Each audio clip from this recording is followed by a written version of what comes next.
गेल्या 2 वर्षांमध्ये पुण्यात अनेकदा आल्यानंतर तुमचं प्रेम मला जाणवत असतं, तुमचे आशीर्वाद मला सतत मिळत असतात, आधी देखील मिळालेले आहेत.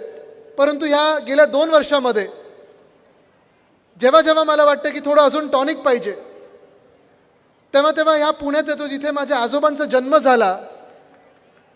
त्याच ठिकाणी मी आपले आशीर्वाद पुन्हा पुन्हा घ्यायला येत असतो. आत्ता मला संजयजी सांगत होते की जिथे आजोबांचा जन्म झाला म्हणजे वंदनीय हिंदवी सम्राट बाळासाहेब ठाकरे ज्यांचा जन्म झाला जिथे, त्या स्थळाचं नाव नातूवाडा. हा योगायोग आहे की मला काही माहीत नाही, पण मी पण नातूच आहे. आणि पुणे मला सतत बोलवत असतं. आज सकाळी येत असताना मावळमध्ये होतो, पिंपरी चिंचवड, तळेगाव ह्या सगळ्या ठिकाणी करून इथे जेव्हा या खेळ समिटला आलो, युवा खेळ समिटला आलो, पायी पायी सगळीकडे फिरत होतो. कोणी ड्रॉइंगची कॉम्पिटिशन, चित्रकलेची कॉम्पिटिशन घेतली होती, कोण बॉक्सिंग करतंय, कोण कबड्डी खेळतंय, कोण क्रिकेट खेळतंय. साधारणपणे 4000 मुला मुलींनी ह्याच्यात भाग घेतला. आणि आनंदाची गोष्ट हीच आहे की संपूर्ण पुणे जिल्ह्यातून एवढे सगळे मुलं मुली उत्साहाने भाग घ्यायला आज इथे आलेले होते. काही जिंकतील, काही गोल्ड मेडल मिळेल, कोणाला सिल्वर मिळेल, कोणाला ब्रॉन्झ मिळेल, पण खेळणं हे गरजेचं आहे. पण हे 2024 जे वर्ष आहे हे आपण ठरवलेलं आहे की आता ब्रॉन्झ मेडल नाही, आता सिल्वर मेडल नाही, तर शिवसेना उद्धव बाळासाहेब ठाकरे हे गोल्ड मेडलच जिंकणार, प्रथमच येणार, हा निश्चय करून आपण पुढे चालत आहोत. अनेक विषय या महाराष्ट्रात आहेत. आपण पाहत असाल महान्याय, महानिष्ठा, महाराष्ट्र हा एक विषय घेऊन मी संपूर्ण महाराष्ट्रात फिरत आहे. पुण्यात आल्यानंतर जाणवतं, कारण इथे मी पाहत आहे गेले 2 वर्ष ह्या खोके सरकारचे, भ्रष्टाचारी खोके सरकारचे एवढे भयानक ह्या महाराष्ट्रासाठी आलेले आहेत. जणू काही अवकाळी पावसासारखे हे अवकाळी सरकार आपल्या डोक्यावर लादलेलं आहे की प्रत्येक निर्णय ह्यांचा हा महाराष्ट्र विरोधी होत चाललेला आहे. प्रत्येक निर्णय तुम्ही विचार करा. आता येत असताना मी जेव्हा तळेगावमध्ये होतो, मला आठवतं मागच्या सप्टेंबर ऑक्टोबरमध्ये तिथे आपण एक मोठा मोर्चा घेतला होता. आणि तो मोर्चा एकाच कारणासाठी होता की आपल्या पुणे जिल्ह्यात वेदांत फॉक्सकॉन नावाचा जो प्रकल्प आपण आणणार होतो. किती लोकांनी ऐकले वेदांत फॉक्सकॉन बद्दल? सगळ्यांनी ऐकले, बरोबर आहे. पूर्ण देशाने ऐकले, आपल्या महाराष्ट्राने तर ऐकलंय. या वेदांत फॉक्सकॉन प्रकल्पामधून आपल्या राज्यामध्ये, आपल्या देशामध्ये 1 लाख तरुणांना, तरुणींना रोजगार निर्माण होणार होता, उपलब्ध होऊन देणार होतो आपण. मी असेल, सुभाष देसाई साहेब असतील, आम्ही दोघंही पाठपुरावा करत होतो, प्रयत्न करत होतो. 100% तो प्रकल्प आपल्या तळेगावमध्ये येईल, महाराष्ट्रात येईल, पुणे जिल्ह्यात येईल. आणि हा जो प्रकल्प आला असता तर 2.25 लाख कोटीची गुंतवणूक आपल्या राज्यात आली असती. 1 लाख तरुण मुलामुलींना रोजगार मिळाला असता. आणि ह्याच सोबत साधारणपणे 160 वेगळ्या इंडस्ट्रीज आपल्या राज्यात आल्या असत्या. तुम्ही विचार करा, म्हणजे साधारणपणे 1.5 लाख लोकांना रोजगार उपलब्ध झाला असता. पण झालं काय? मागच्या जूनमध्ये सरकार बदललं, 2022च्या जूनमध्ये सरकार बदललं, खोके सरकार आलं. खोके सरकार आल्यानंतर मिंदे गट आणि भाजपा प्रणित खोके सरकार बसल्यानंतर पहिला निर्णय त्यांनी जो घेतला तो म्हणजे वेदांत फॉक्सकॉनला सांगितलं, तुम्ही महाराष्ट्रात येऊ नका, तुम्ही जा तर कुठच्या राज्यात जा? गुजरातमध्ये जा. तसंच एअरबस टाटाचा प्रकल्प होता, आपल्या विदर्भात येणार होता, मिहानमध्ये येणार होता, नागपूरच्या जवळ येणार होता. त्यांना या खोके सरकारने सांगितलं नागपूरमध्ये येऊ नका, तुम्ही जा पलीकडच्या राज्यात जा. कुठच्या राज्यात जायला सांगितलं त्यांना? गुजरात. बलड्रग पार्क हा प्रकल्प आपण आपल्या रायगडमध्ये, रोह्यामध्ये आणणार होतो. हा देखील प्रकल्प आपल्या इकडच्या तरुणींना रोजगार उपलब्ध करून देणार होता. पण ह्या खोके सरकारने सांगितलं आम्हाला बलड्रग पार्क नको, तुम्ही कुठे जा? गुजरात. ऑरिक सिटी छत्रपती संभाजीनगरमध्ये मेडिकल डिव्हाइस पार्क आणणार होतो आपण, पण या खोके सरकारने सांगितलं आम्हाला एक सुद्धा उद्योग नको. आम्हाला मिळालाय तो भरपूर उद्योग, चांगला मिळालाय, महाराष्ट्र त्रस्त, खोके सरकार मस्त, ही घोषणा त्यांनी दिली आणि पाठवलं कुठे? तो गुजरात. म्हणजे वेदांत फॉक्सकॉन गुजरातला, एअरबस टाटा गुजरातला, बलड्रग पार्क गुजरातला, मेडिकल डिव्हाइस पार्क गुजरातला, फिल्मफेअर अवॉर्ड गुजरातला, वर्ल्ड कप फायनल ती पण कुठे? जर वानखेडेत असती तर जिंकलो असतो ना आपण. मूळ मुद्दा हाच आहे की गुजरातबद्दल माझ्या मनात काही वैर नाही आहे, माझं काही गुजरातबरोबर भांडण नाही आहे. माझी ही भूमिका नेहमी राहिलेली आहे, आत्ता पण तीच भूमिका, आधी पण तीच भूमिका होती की ज्या ज्या राज्याला जे जे मिळालं पाहिजे ते मिळायलाच पाहिजे. जे काही मणिपूरला जायचं ते तिथेच गेलं पाहिजे, काश्मीरसाठी असेल तिथे गेलं पाहिजे, केरळासाठी असेल जायला पाहिजे, गुजरातमध्ये काही जाणार असेल आनंद आहे जा, पण आमच्या महाराष्ट्राचा हक्काचा जो घास आहे तो आमच्या तोंडातून खेचून गुजरातच्या घशात घालू नका. हे दुःख आहे माझं. पण अन्याय सहन करायचा तो किती ह्या महाराष्ट्राने सहन करायचा. अहो साधी गोष्ट आहे, पुण्यामध्ये 2021 साली मी पर्यावरण मंत्री असताना पुणे ऑल्टरनेट फ्युअल कॉन्क्लेव्ह ही सुरू केली होती. पर्यायी इंधन ह्याची समिट. जसं हे डॅवॉसला घटनाबाह्य मुख्यमंत्री गेले होते ना आत्ता, डॅवॉसला जाऊन काय केलं ह्यांनी, 28 तासात मागच्या वर्षी 40 कोटी खर्च केलेत, 40 खोके खर्च केलेत. मला तुम्ही सांगा, तुम्ही पण सगळे कधी ना कधीतरी सुट्टीवर गेलात ना, गेलात? मला तुम्ही सांगा 2 दिवसात किंवा 1.5 दिवसात 40 कोटी खर्च करू शकता का तुम्ही? आपण उधळपट्टी करायचं जरी ठरवलं तरी 40 कोटी खर्च करू नाही शकत. आणि मी विषय काढल्यानंतर MIDCने सांगितलं हो 35 ते 37 कोटी खर्च झाले आहेत. मी सांगतो लपवू नका, 40 आहेत ते दाखवा, ते आमच्या जनतेचे पैसे आहेत, आमच्या करदात्याचे पैसे आहेत. तसंच ह्यावेळी देखील गेले तेव्हा 50 लोकांची टोळी, 40 लोकांची टोळी, 50ची पहिले नेणार होते. बघा मुख्यमंत्र्यांना 50 आणि 40 हे आकडे खूप आवडतात. 50 एकदम बरोबर आहे. आता दुसरं, मी जेव्हा हा विषय घातला, पत्रकार परिषद घेतली, पत्रकारांनी दबाव टाकला, विचारला प्रश्न 50 लोक कशाला गरजेचे आहेत, तर बोलले नाही आता आम्ही 40 लोक नेतो. मी दुसरा प्रश्न विचारला, नेहमी अलिबाबा और 40 चोरी क्यों होते हैं? सुरतेला जायचं होतं 40 लोकांना घेऊन गेलात, गुवाहाटीला जायचं होतं 40 लोकांना घेऊन गेलात, गोव्यात जाऊन टेबलांवर नाचायचं होतं 40 लोकांना घेऊन गेलात, डॅवॉसला जायचं होतं 40 लोकांना घेऊन गेलात. पण ह्या दोन्ही सुट्ट्यांमधून जी काही मजा तुम्ही केलेली आहे आमच्या करदात्यांच्या पैशांवर, महाराष्ट्राच्या पैशांवर, तुम्ही नक्की महाराष्ट्रासाठी आणलं तरी काय? ते पण नाही आले, आता तिथून एक फंड सुद्धा नाही आणलंय. पण काय की प्रश्न हा आहे की मागच्या वर्षीच्या दौऱ्यातून आणि ह्या वर्षीच्या दौऱ्यातून किती तरुण बेरोजगारांना असं वाटतं की आपल्यासाठी रोजगार उपलब्ध होऊन गेलेला आहे. तुम्ही मला सांगा, वाटतंय कोणाला इथे? वाटतंय कोणाला? म्हणजे पुण्यातून आपला वेदांत फॉक्सकॉन नेला गुजरातमध्ये, आणि गुजरातमध्ये गेल्यानंतर ढोलेरा गावात गेला, ढोलेरा गावात गेल्यानंतर मी त्यांना फोन केला. ते जे वेदांत फॉक्सकॉनचे 2-3 मॅनेजर वगैरे होते त्यांना विचारलं, तुम्ही महाराष्ट्रात जर असतात, तळेगावमध्ये जर असतात, तर किती वर्षात तुम्ही हे उद्योग सुरू करू शकला असतात? ते बोलले साहेब आम्ही 2 वर्षात तिकडची इंडस्ट्री सुरू करू शकलो असतो. बोलले तर तुम्ही गुजरातला गेलेला आहात, तर किती लोकांसाठी किती वर्षात तुम्ही सुरू करशात उद्योग? ते बोलतात आम्ही 8 वर्षात उद्योग सुरू नाही करत, कमीत कमी 8 वर्ष आम्हाला लागतील, कारण इथे वीज नाही ना, पाणी आहे ना, काय ना, रस्ता ना काही. नुकसान कोणाचं झालं याच्यात? महाराष्ट्राचं तर झालंच, तळेगावचं तर झालंच, आपल्या सर्वांचं झालंच, पण नुकसान याच्या देशाचं झालेलं आहे. कारण जो सेमीकंडक्टरचा प्लांट आपल्या देशात आला असता, आपल्या राज्यात आला असता, महाराष्ट्रात आला असता, काही चुकीचं नसतं झालं. पण 1 लाख तरुण मुला-मुलींना जो रोजगार मिळाला असता देशभरातून, तो रोजगारच आता मिळणार नाही. ही संधी आपल्या हातातून निघून गेलेली आहे. पण जसं मी हे सांगतोय, आपल्या पुणे जिल्ह्यातून हा वेदांत फॉक्सकॉन निघून गेला. मी परवापासून मला कोणीतरी सांगितलेलं आहे, मी सतत हा विषय घेतोय. सिव्हिल एव्हिएशन मंत्र्यांना, नागरी हवाई मंत्र्याला मी सतत विचारत आहे की चला, आम्ही जे महाविकास आघाडी म्हणून पुण्याचं नवीन एअरपोर्ट सांगितलं होतं तुम्हाला, आम्हाला इथे करायचं, ते तुम्ही रद्द केलं. पुरंदरचं ते पण रद्द झालंय. नवीन एअरपोर्ट पुण्याचा आता पता नाही. मग पुणे जगाला तुम्ही जोडणार कसं जर नवीन इमारत पुण्याची तयार असेल एअरपोर्टला आणि त्याचं देखील उद्घाटन झालेलं नाही? 4 महिने झालेले आहेत पण उद्घाटन झालेलं नाहीये. म्हणजे प्रत्येक वेळी जो धोका खायचा तो महाराष्ट्राने खायचा, जो अन्याय सहन करायचा तो महाराष्ट्राने सहन करायचा. बघा ना, तुम्ही विचार करा किती अन्याय सहन करायचा. Mumbai trans harbour link Atal Setu जे आता 12 जानेवारीला उद्घाटन झालं, 3 महिने पूर्णपणे तयार होता, पण ह्या घटनाबाह्य सरकारला, या खोके सरकारला उद्घाटनाचा वेळ नव्हता, VIP ची तारीख मिळत नव्हती, म्हणून तो सेतू तसाचा तसा पडला होता, उद्घाटन होत नव्हतं. दिघा रेल्वे असेल, रेल्वे स्टेशन 9 महिने तयार होती. विजेचं बिल तुम्ही आम्ही करदाते भरत होतो, लाईट चालू, पंखे चालू, कॉन्ट्रॅक्टरची बिलं भरतायत, पण अजूनही ते रेल्वे स्टेशन 12 तारखेपर्यंत उद्घाटन झालं नव्हतं. मी बोंबाबोंब केल्यानंतर त्याचं उद्घाटन झालं.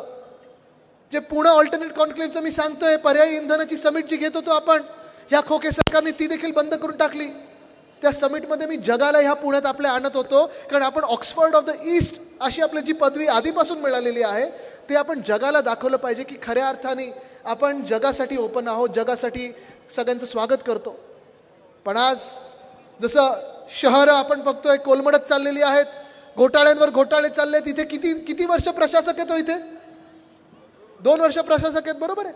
म्हणजे तुम्हाला नगरसेवक नाहीत, स्थानिक लोकप्रतिनिधी नाहीत. तुमचा आवाज जर वॉर्डाचा कोणाला विचारायचा असेल, कचरा उचलला का नाही जात आहे, रस्ते का बनले जात नाही आहेत, खड्डे का पडत आहेत, पाणी तुंबायला लागले. मागच्या वर्षी मी नवरात्रीत आलो, धो पाऊस होत होता, पाणी तुंबत होतं. हे पहिल्यांदा मी पुण्यात पाहिलेलं आहे. वेताळ टेकडीचा प्रश्न आपण सगळ्यांनी मोर्चा काढला. ते सगळे जे तिकडे आपले पर्यावरणचे लोक होते त्यांच्यासोबत मी देखील जाऊन उभा राहिलो की आमच्या पुण्याची वेताळ टेकडी आहे, त्याला नष्ट करू नका. मी पुणेकरांसोबत उभे राहणार आहे, कारण हा महाराष्ट्र आपला आहे, पर्यावरण आपलं आहे, हे जपायचं आहे. रिव्हरफ्रंट डिस्ट्रक्शन की रिव्हरफ्रंट डेव्हलपमेंट, मुळा मोठ्या नद्यांमध्ये मी बघतोय डेब्री टाकत चाललेत, राडावराडा टाकत चाललेले आहेत. किती ते करणार, किती भरणार, कधी ना कधीतरी पूर येणार आहे. आणि हा पूर ह्या अधिकाऱ्यांच्या घरात जाणार नाहीये, ते गुजरातच्या तिकडच्या आर्किटेक्टच्या घरात जाणार नाहीये. तो पूर आपल्या पाण्यात, जे पुराचं पाणी आहे ना, ते आपल्या घरांमध्ये येणार आहे. हे लक्षात घ्या तुम्ही. मी जेव्हा पर्यावरणाबद्दल बोलतो तेव्हा महाराष्ट्राबद्दल बोलतो, आपल्या देशाबद्दल बोलतो. पण आज दुःख या गोष्टीचं आहे की शहरांकडे कोणाचं लक्ष नाही आहे. दुःख या गोष्टीचं आहे की शेतकऱ्यांकडे कोणाचं लक्ष नाही आहे. शेतकरी आत्महत्या वाढत चाललेल्या आहेत, मालाला भाव मिळत नाहीये, अवकाळी पाऊस कधी पडतो, कधी गारपीट होते, पण नुकसान भरपाई मिळत नाही. आणि तिसरा पर्याय जर आपण शोधायचा झाला, ज्या लोकांना वाटतं की आम्हाला रोजगार मिळू शकेल, मला तुम्ही सांगा इथे तरुण मुलं मुली किती आलेत? 20शीतले असतील, 30शीतले असतील, हात वरती करा. शिकलेत सगळे? डिग्री आहे का हातात? जॉब सगळ्यांकडे आहेत का? नाही आहेत. मला तुम्ही सांगा गेल्या 2 वर्षामध्ये तुम्हाला ह्या घटनाबाह्य मुख्यमंत्र्यांकडून किंवा उद्योग मंत्र्यांकडून एक तरी नवा जॉब निर्माण झालेला दिसलाय का? नाही झालाय, कुठेच झालं नाही. जे आहे ते जातं. मला तर महानंद पण चाललंय आता गुजरातला, बरोबर ना? हा त्रास आपल्याला सहन करायला लागतोय. आणि जर हे सगळं बघितलं आपण, कृषी क्षेत्र बघितलं कोलमडलेलं आहे, उद्योग क्षेत्र बघितलं कोलमडलेलं आहे, तिसरा पर्याय आपल्याकडे राहतो काय? तर स्पर्धा परीक्षा. कोणी तलाठी भरतीसाठी जातं, कोणी आरोग्य भरतीसाठी जातं, कोणी पोलीस भरतीसाठी जातं, MPSC साठी कोणी करतं. आणि ह्याच पुण्यामध्ये अनेक विद्यार्थी येऊन बिचारे इथे दिवस रात्र मेहनत करत असतात, अभ्यास करतात, वर्षानुवर्ष अभ्यास करत असतात. पण जेव्हा परीक्षा येते, परीक्षेचा दिवस येतो, परीक्षेला तो विद्यार्थी बसतो, तेव्हा नेमका पेपर फुटलेला असतो. आणि नशीब हे विचारतं, अरे नक्की तू एवढी मेहनत केलीस, ती कशासाठी केलीस, कोणासाठी केलीस? मध्यंतरीच्या काळात आपण परवाकडेच मला वाटतं मी पेपरमध्ये वाचत होतो, 200 मार्काचा पेपर, मिळाले किती मार्क? 214. म्हणजे या घटनाबाह्य सरकारसारखंच झालं ना. सांगितलं आम्ही राष्ट्रवादी सोबत जाणारच नाही. काय झालं आता? आज मी भाजपच्या कार्यकर्त्यांना विचारतोय, आज मी मिंदी गटाच्या कार्यकर्त्यांना विचारतोय, जे आम्हाला सांगत होते की तुम्ही राष्ट्रवादी सोबत का गेलात? राष्ट्रवादी ही पवार साहेबांचीच. पण आज जे बोलतात की आम्हीच राष्ट्रवादी, तुमची आता युती नक्की कोणाबरोबर आहे? जे आतापर्यंत सांगत होते आम्हाला फंड मिळत नाही, वित्त खातं आम्हाला फंड देत नाही, वित्तमंत्री आता फंड देत नाहीत, वित्तमंत्री आहेत कोण आता? हे जाऊन मिंदी गटांना विचारा, 40 गद्दारांना विचारा, त्या 40 चोरांना विचारा की आम्ही जेव्हा त्यांच्या सोबत होतो चांगला कारभार चाललेला, काम चांगलं चाललेलं, मग तुम्ही नेमकं आडवे का गेलात? का सरकार पाडलं? कारण काय द्यायची होती? पण सांगण्याचा मुद्दा हा आहे की स्पर्धा परीक्षांमध्ये देखील घोटाळे व्हायला लागलेत, पेपर फुटी व्हायला लागलेली आहे. आणि किती चाललेली आहे, किती बोलायचं याच्यावर, किती आंदोलनं करायची याच्यावर, किती लोकांनी उपोषणं करायची, काय नक्की कुठे आपलं राज्य चाललंय हा कुठेतरी विचार करण्याची तर वेळ आलेली आहे. आज मी घटनाबाह्य मुख्यमंत्र्यांना सांगत आहे या मंचावरनं, एकच सांगत आहे, चला तुम्ही बाकी काही ऐकू नका, ना महाराष्ट्राचं ऐकता ना आमचं ऐकता. तुम्ही ऐकता ते फक्त गुजरातचं ऐकत असाल, पण आमची ही एक गोष्ट ऐका की जो कोणी पेपर फोडेल त्याला अशी शिक्षा द्या, एक तर फासावर चढवा, नाही तर जन्मठेप द्या, पण पुन्हा एकदा ह्या तरुण मुलांचं आयुष्य बर्बाद करता कामा नये, अशी शिक्षा द्या. कारण आज मी बघतोय बदली पोस्टिंगमध्ये असेल, कोणाला PI बनायचं असेल, कोणाला SP बनायचं असेल, कोणाला म्युन्सिपल कमिशनर बनायचं असेल, या गद्दार आमदारांकडून 40 चोरांकडून फोन जातात त्यांना, बोली लावली जाते की किती कोटी देता, किती खोके देता. हे राज्य असं काही चालू शकत नाही. जिथे खोके ह्या पोस्टिंगसाठी मागितले जातात ना, तिथे हे राज्य चालू शकत नाही. आपल्याला काहीतरी बदल घडवायला लागेल. आणि हे वर्ष परिवर्तनाचं वर्ष आहे. 2024 हे आपलं आहे, आपल्या देशवासियांचं आहे, भारतवासियांचं आहे, हिंदुस्थानी लोकांचं आहे, देशभक्तांचं हे वर्ष आहे. 10 वर्ष आपण ऐकत आलेलो आहोत, अच्छे दिन आएंगे, अच्छे दिन आएंगे, अच्छे दिन आएंगे. आलेत अच्छे दिन. 15 लाख रुपये आले तुमच्या खात्यामध्ये. 2022 पर्यंत सगळ्यांना घरं मिळणार होती. घरं मिळालेत सगळ्यांना. गॅसची किंमत काय झाली आहे? वरती आहे की खालती गेलाय? डिझेल पेट्रोल वाढले की खालती कमी झाले? मग अच्छे दिन आले कुठून? गाजराचे भाव आता कमी पडलेले आहेत. आता गाजर घेऊन एवढे लोक ते सरकारमध्ये बसलेले आहेत. कोणाला वाटतं आता आमदार बनीन, खासदार बनीन, राज्यसभा मिळेल, विधान परिषद मिळेल. कोणाला काही मिळणार नाही, कारण हे सरकार पडणार म्हणजे पडणार आणि आपलं सरकार बसणार आहे.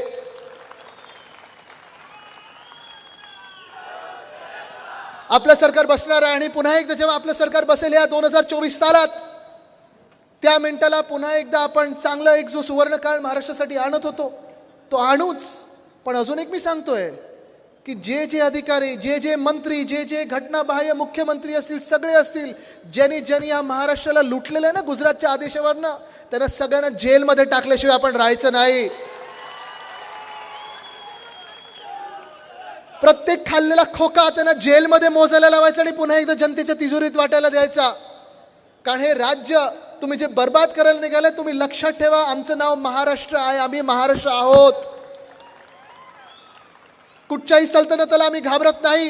कितीही मोठा तुमचा दिल्लीश्वर असेल, अंगावर या, पण हा महाराष्ट्र तुम्हाला आडवं केल्याशिवाय राहत नाही. कारण ही महाराष्ट्राची शिकवण आहे, ही या मातीतली शिकवण आहे. किती राजकारण खराब करायचं, किती गढूळ करून टाकायचं राजकारण. आज भाजपच्या पण कार्यकर्त्यांना प्रश्न पडला असेल की जे पुणे राष्ट्रवादी सोबत, राष्ट्रवादीच्या विरुद्ध लढत आले, 10 वर्ष सांगितलं संन्यास घेऊ बिलकुल एकदम, पण राष्ट्रवादी सोबत जाणार नाही. काय केलं मग तुम्ही? आता संन्यास घेतला की नाही घेतला? राष्ट्रवादीच्या लोकांसोबत गेलात की नाही गेलात? हा प्रश्न असताना मला विचारायचा आहे. जे पालकमंत्री पद तुम्ही एवढं लढून झगडून आंदोलन करून मिळवलं होतं, उमेदवार तर त्यावेळीच बदलला होतात, पण आता पालकमंत्री पद पण एका मिनिटात देऊन टाकलं. मग नक्की भाजपच्या पुण्यातल्या कार्यकर्त्यांनी काय चूक केली की तुम्ही त्यांच्यावर पण तेवढाच अन्याय करताय? आज हे सरकार जे आहे, ह्या सरकारला एकच गोष्ट पटते आणि माहिती आहे की वाद कशी निर्माण करायचे, भांडणं कशी निर्माण करायची. प्रत्येक जिल्ह्यामध्ये वाद निर्माण करायचा. मग ते पाण्यावरनं असो, विजेवरनं असो, कचरा उचलण्यावरनं असो, किंवा रस्त्यावरनं असो, किंवा डीपीसीच्या फंडावरनं असो. वाद निर्माण करा. म्हणजे वाद निर्माण झाले तर समाजात विभागणी होते, विखुरले जातात आणि मग प्रचारासाठी मोकळे. तसंच जसं जिल्ह्यामध्ये होणार आहे, तसं शहरामध्ये वाद निर्माण करतात, तालुक्यामध्ये वाद निर्माण करतात, समाजामध्ये वाद निर्माण करतात, जातींमध्ये वाद निर्माण करायला लागलेले आहेत, धर्मांमध्ये वाद निर्माण करायला लागलेले आहेत. मी आज तुम्हाला विचारतोय, ह्यांनी किती जरी प्रयत्न केला तरी तुम्ही विखुरले जाणार आहात का? कारण आज बघा, तुम्ही गेले 2 वर्ष आपल्या कुठच्याच शहरांमध्ये ना महापौर आहेत, ना नगरसेवक आहेत. आपला आवाज वॉर्डातला ऐकू जात नाहीये ना. ह्या घटनाबाह्य मुख्यमंत्र्यांना जे डायव्हर्समध्ये जाऊन मजा करून येतात, त्यांना आपला आवाज काय ऐकू जाणार आहे? तर आपला आवाज नुसतं एक ऐकू जाणार, तो म्हणजे ईव्हीएमच्या तुमच्या बटनाचा आणि तुमच्या मताचा हा आवाज एकच ऐकू जाणार. तो आवाज खणखणीत आला पाहिजे, ह्याची आपण आता लक्षात आणि कदर घेतली पाहिजे. पण आज हे सगळं जे काही चाललेलं आहे, हे वातावरण गढूळ करण्याचा प्रयत्न करत आहेत. आणि आपण जे चाललेलो आहोत, एका वेगळ्या मार्गाने चाललेलो आहोत. आपण सगळ्यांना सोबत घेऊन चाललेलो आहोत, महाराष्ट्र म्हणून पुढे घेऊन चाललेलो आहोत, महाराष्ट्र धर्म म्हणून घेऊन चाललेलो आहोत. आहे ना, हिंदुत्व आपलं पण आहे, पण आपल्या हिंदुत्वामध्ये आणि भाजपच्या हिंदुत्वामध्ये जमीन आसमानाचा फरक आहे. आपलं हिंदुत्व हे स्पष्ट आहे, एका ओळीवर चालतं. रघुकुल रीत सदा चली आए, प्राण जाय पर वचन न जाय. जी वचनं आपण देत असतो ती पूर्ण करत असतो. आपल्याला आठवत असेल 2019ला उद्धव साहेब जेव्हा प्रचार करत होते, त्यांनी सांगितलेलं की आपलं सरकार आल्यानंतर आपल्या शेतकऱ्यांना कर्जमुक्त करणार. पहिला निर्णय जो आपण घेतला तो म्हणजे कर्जमुक्तीचा होता. 2 लाखापर्यंत ज्यांची कर्ज होती, ज्या शेतकऱ्यांची होती, ती कर्जमुक्त केली. कोविडमध्ये देखील खरे आकडे दाखवले. जी परिस्थिती आहे ती लोकांसमोर आणली आणि जणू काही कुटुंब प्रमुख असो तसं घरोघरी फेसबुक लाईव्हच्या माध्यमातून आले आणि आपल्या सगळ्यांना सुखरूप ठेवलं. हे उद्धव साहेब आहेत आणि हे आपलं हिंदुत्व आहे. आपलं हिंदुत्व स्पष्ट आहे. इथे महिला अनेक बसलेल्या आहेत. मी आज तुम्हाला विचारतोय, आजच्या राज्यामध्ये महाराष्ट्रामध्ये जेवढे महिलांवर अत्याचार वाढत चाललेले आहेत, हे तुम्हाला पटतंय का की हे तुमचं सरकार आहे, घटनाबाह्य सरकार तुमचं आहे, असं वाटतंय का? आज तुम्ही बघा, ह्याच सरकारमधून एक गद्दार मंत्र्यांनी एका महिला खासदाराला घाणेरड्या शिव्या घातल्या होत्या. टीव्ही चॅनलवर दाखवलं होतं. 18 की 19 वेळा ती शिवी परत परत तरी दाखवली होती आणि परत परत ती म्हटली होती. पण त्या मंत्र्यांवर काही कारवाई झाली नाही. उलट अजून चांगलं खातं मिळालं. एका मिनिटासाठी विसरून जा की त्या महिला ज्या होत्या त्या खासदार आहेत किंवा नेते आहेत, महिला तर आहेत. त्या गद्दार मंत्र्याला गेट आउट करून तिथून लाथ मारून काढून टाकायला पाहिजे होतं, पण त्यांना प्रमोशन दिलं. असं हे गद्दारांचं सरकार आहे. आपलं हिंदुत्व स्पष्ट आहे. आपल्या हिंदुत्वामध्ये महिलांचा सर्वोच्च मान राखलाच गेला पाहिजे. आपलं हिंदुत्व भाजपाचं सारखं नाही आहे. जे गुजरातमध्ये तुम्ही पहा, बिल्किस बानोचे जे रेप केले होते 5-6 जण, त्यांना जन्मठेप मिळाली होती, त्यांना परोलं बाहेर काढलं आणि सत्कार केला त्यांचा. हे कुठचं राज्य आहे? आपलं हिंदुत्व स्पष्ट आहे. जे कोणी रेपिस्ट असतील त्यांना फासावर चढवलं गेलंच पाहिजे. ती महिला कुठच्याही जातीची असो, धर्माची असो, ती महिला आहे हे विसरून चालता कामा नाही. हे आमचं हिंदुत्व आहे आणि आमचं हिंदुत्व स्पष्ट आहे. हिंदुत्व आपलं एकच आहे, हृदयात राम आणि हाताला काम. नक्की अयोध्येला आपण जाणार. जेव्हा भाजपा हा प्रश्न विसरून गेली होती 2018 मध्ये, योगायोग बघा, ह्याच जिल्ह्यातून शिवनेरी किल्ल्यावरनं उद्धव साहेबांनी मुठभर माती घेतली होती. शिवरायांची जी जन्मभूमी आहे छत्रपती शिवरायांची, तिथून मुठभर माती घेतली आणि आपण अयोध्येला गेलो आणि निर्धार केला होता की पहिले मंदिर फिर सरकार. 2018च्या नोव्हेंबरमध्ये ते केलं होतं. 2019च्या नोव्हेंबरमध्ये निर्णय आला, सुप्रीम कोर्टाचा आला, भाजपा सरकारचा नाही, सुप्रीम कोर्टाचा आला की तिथेच मंदिर बनेल. मंदिर वही बनेगा आणि मंदिर आता बनलेलं आहे, बनत आहे. तर हृदयात राम आहे आपल्या, पण हृदयात राम असताना आपल्या जनतेला हाताला काम असायला पाहिजे. हा देखील निर्धार आपला असायला पाहिजे. कारण ही जी भावना आहे, हा जो आपला देश आहे, हा तरुण देश आहे. तरुणाई वाढत चाललेली आहे. आपण पाहत असाल 20शीतली आणि 30शीतली मुलं मुली तुम्हाला अनेक दिसतील, कॉलेजमधून बाहेर पडत असताना दिसतील. पण जर त्या मुला मुलींना आपण रोजगार देऊ शकलो नाही तर हा देश कुठे जाईल, पुढे जाईल की मागे जाईल, अंधारात जाईल, हा आपल्याला विचार करायला लागेल. मध्यंतरीच्या काळात जे आपले RBIचे गव्हर्नर होते रघुराम राजन साहेब, त्यांनी देखील सांगितलेलं आहे की देशाकडे 2 पर्याय आहेत. एक तर झपाट्याने विकास करा आणि हाताला काम द्या, नाहीतर देश आपला म्हातारा होत जाईल, वयस्कर होत जाईल. देश म्हणजे आपल्या देशातली मुलं मुली, तरुण, पण विकास हा होणार नाही. आणि म्हणून तुम्ही निवडायचं. आज आपण सर्वांनी निवडायचं की 2024ला आपण कोणाला निवडणार आहोत. जे आपल्यामध्ये भांडणं लावतात की महाविकास आघाडीला निवडणार आहोत, हे तुम्ही ठरवायचं आहे. कोण निवडणार? तुम्ही विखुरले जाणार आहात की तुम्ही एकत्र राहून महाराष्ट्राचा आवाज बुलंद करणार आहात, हे तुम्ही ठरवायचं आहे. कोणाला तुम्ही काय ठरवणार? विखुरले जाणार की एकत्र राहणार? तुम्ही ह्यांच्या भूलथापांना बळी पडणार आहात की जे चांगलं सरकार उद्धव साहेब चालवत होते त्यांना पुन्हा एकदा निवडून देणार आहात? कोणाला निवडून देणार तुम्ही? हा निर्धार करायचा आहे. चारी बाजूनी हे दिल्लीश्वर असतील, ही महाशक्ती असेल, आपल्यावर वार करत आहेत. कधी वाईकर साहेबांना अटक करू की आमच्या त्या किशोरीताईंना अटक करू की आमच्या त्या रोहित पवारांना अटक करू की आमच्या त्या, हे सगळे विषय चाललेले आहेत. पण दुसऱ्या बाजूला महाराष्ट्राची जी माती आहे ना, ती सांगते लढा लढा लढा, आम्ही तुमच्या सोबत आहोत. लढल्याशिवाय तर चालणार नाही, जिंकल्याशिवाय चालणार नाही, पर्याय नाही आपल्याला. आणि जर तुम्हाला एकच ताकद बघायची असेल की आपल्या महाराष्ट्रात किती ताकद आहे, तर दोन्ही हात जरा वरती करा. दोन्ही हात वरती करा आणि वरती हात वरत असताना आजूबाजूला बघा. ही जी ताकद आहे ना, ही मला सांगते आदित्य तू लढ. महाराष्ट्राला जो कोणी आडवा जाईल त्याला तू आडवा केल्याशिवाय राहणार नाहीस. तुमच्या मागे आम्ही आहोत. ही ताकद आहे. धन्यवाद. जय हिंद, जय महाराष्ट्र, वंदे मातरम.